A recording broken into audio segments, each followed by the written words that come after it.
মধু মধু লাগে রে তোমার বাতা। এবার খোলামেলা পোশাকে পর্দায় আসতে যাচ্ছে চিত্রনায়িকা অপু বিশ্বাস। শোনা যাচ্ছে খুব শীঘ্রই একটি সিনেমার আইটেম গানে অংশ নিতে যাচ্ছেন তিনি, আর সেই গানে দেখা যাবে তাকে একেবারে খোলামেলা পোশাকে। এই খবরে চমকে উঠেছেন তার অসংখ্য ভক্তরা।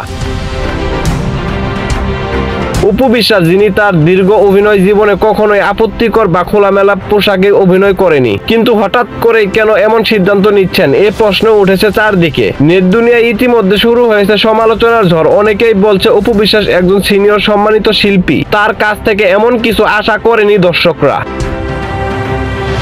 একজন দর্শক মন্তব্য করেছেন, অপু বিশ্বাস হচ্ছে ঢাকাই সিনেমার সিনিয়র শিল্পী, নবাগতরা তাকে দেখে কি শিখবে? তিনি যদি এখন অশ্লীল পোশাকে খোলামেলা ভাবে আইটেম গানে অভিনয় করে তাহলে তার ক্যারিয়ারে একটি প্রভাব পড়বে।